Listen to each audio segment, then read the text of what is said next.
coming into this year, training camp, I got 4 weeks. I got 90 guys that I have to evaluate, that I have to cut, that I have to build a roster. Oh, by the way, I also have to put in some sort of game plan with 0 preseason games to do so.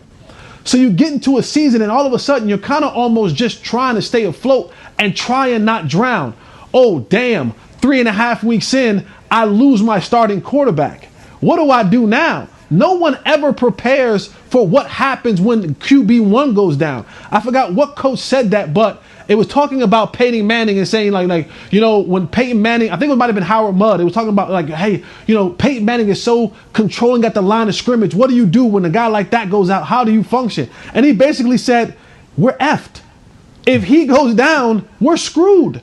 That's most of, you can say whatever you want about the Nick Foles situation that happened in Philly. That is more of an anomaly than it is an actual thing. You can give me Matt Castle went 11-5 when he was in New England when Tom Brady went down. Yeah, but people fail to realize, Matt Castle went 11-5. They didn't make the playoffs.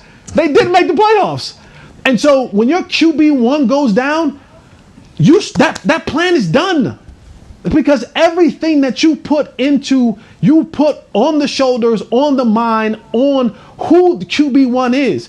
And now you've had Andy Dalton, you've had Garrett Gilbert, and you're saying you lose your left tackle, you lose your right tackle, and you have all these things functioning. You got the pandemic, and now you're trying to say, how the hell do I keep this thing afloat? And it's unfortunate that we're in a situation, and it's the Dallas Cowboys, and it's the biggest franchise in the world, and everybody's watching, and everybody's expecting great things because you hired this new coach.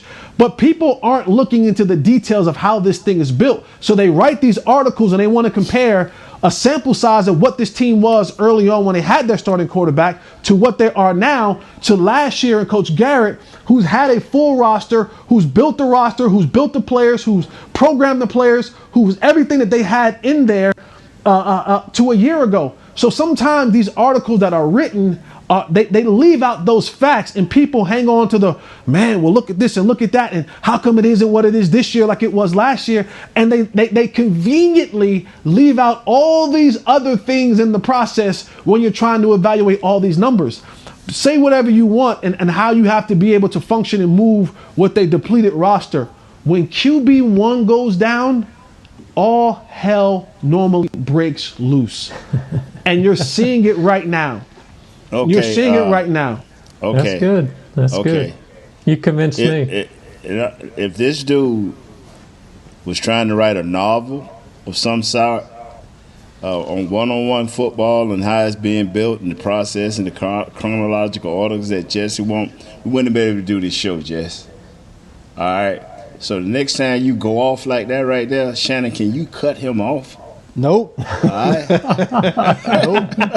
Lord, Jesus, it was great what you just told us. Yeah, great. And our listeners should tweet in and tell you how great a job you just done. But wow, bruh. You know what? You gave your freaky Mike a big pass. You know what? I like audiobooks, and that was the first chapter of our audiobook, Hanging with the Boys, this Tuesday. Yes, sir. December the 1st. I can't stand y'all. I swear I cannot stand y'all. With chapter 2. Put me on. I'm going to the show with Mickey. Put me on the show with Mickey. I'm going to Mickey Shots.